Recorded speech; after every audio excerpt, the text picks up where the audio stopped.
Salut, je suis F Sokang, mais appelez-moi Sofak. Bienvenue sur ma page Facebook, mon compte Instagram ou ma chaîne YouTube en fonction de la plateforme de laquelle vous nous suivez. Sofak, Sofact est une émission qui vous présentera les informations vérifiées que vous voyez dans vos fils d'actualité. Nous parlerons de 6 différents sujets par mois, à raison de 3 sujets par émission, soit une émission par quinzaine. 3 points forts pour cette première émission. D'abord, la crise populaire au Mali. Le gouvernement d'Ibeka, au cœur de la tourmente, à la tête de ce soulèvement qui fait date dans les pays et au-delà des frontières, l'influent imam Mahmoud Dicko.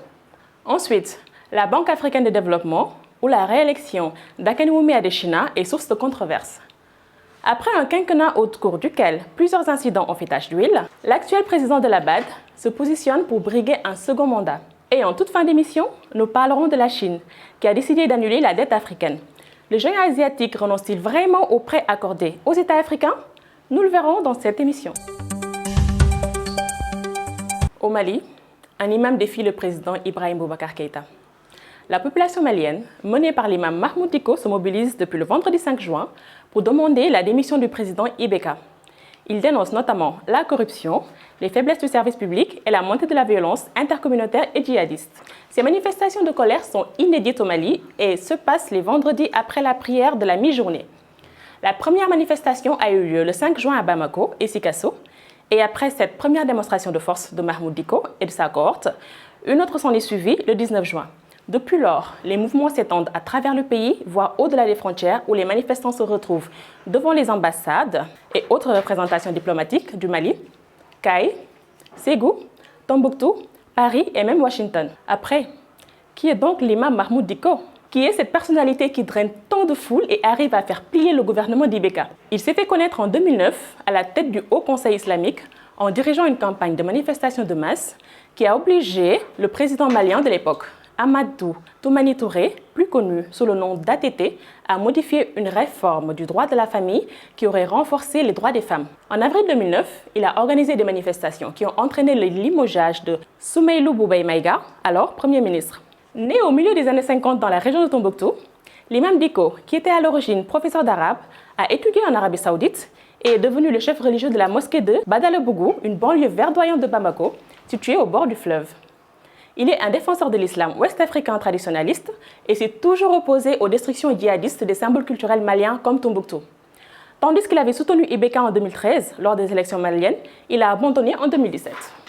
Selon lui, la France veut recoloniser son pays. Notons qu'après la série d'événements de ces dernières semaines dont il est l'instigateur, des médiateurs de la CEDEAO, de l'ONU et de l'Union européenne sont en discussion avec lui. Parlons maintenant de la crise à la BAD, la Banque africaine de développement. Le 28 mai 2015, le ministre nigérian de l'Agriculture, Akinwumi Adesina, a été élu président de cette institution panafricaine. En lice, il y avait un candidat tchadien et une candidate capverdienne. Depuis son arrivée à la BAD, Adesina a opéré de profonds changements dans la gestion quotidienne de la banque, ce qui n'est pas au goût de tout le monde. Et depuis près de 6 mois, l'institution financière multinationale est le théâtre d'une grave crise interne. Des documents censés demeurer confidentiels font les choux gras de la presse. Son président est contesté. En janvier, un groupe de lanceurs d'alerte a déposé une plainte devant le comité d'éthique de la BAD pour dénoncer sa gestion. L'économiste est accusé de faire preuve de favoritisme dans de nombreuses nominations de hauts responsables, en particulier de compatriotes nigérians. On lui reproche également d'avoir nommé ou promu des personnes soupçonnées ou reconnues coupables de fraude ou de corruption, ou encore de leur avoir accordé de confortables indemnités de départ sans les sanctionner. Par la suite, le comité a rendu son rapport et a disculpé Adesina de toutes les accusations portées contre lui. Mais les Américains ne l'entendent pas de cette oreille et ont demandé une nouvelle enquête indépendante. Cette position des Américains a entraîné des tensions entre les autorités américaines et le gouvernement nigérian, dont le président Muhammadu Buhari a publiquement fait part de son soutien à Adesina, à l'instar de plusieurs autres pays du continent. Pour rappel, les États-Unis détiennent 6,5% des actions de la BAD, la plus importante part après le Nigeria qui en détient 9,1%. Pour le moment, le président Adesina postule pour un second mandat de 5 ans et il n'y a aucune autre candidature en lice. Sera-t-il réélu malgré la polémique? On le saura qu'à la fin du mois d'août. À présent, la Chine et l'annulation de la dette africaine. Qu'en est-il concrètement?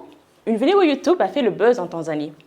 affirmant que la Chine refuse d'annuler la dette de tous les pays africains, mais fait exception pour la Tanzanie, qui se voit exemptée de remboursement et sans intérêt.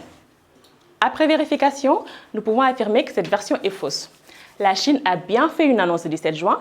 Le président chinois Xi Jinping a annoncé que le géant asiatique renonçait aux prêts sans intérêt des pays africains concernés qui doivent arriver à échéance à la fin de 2020.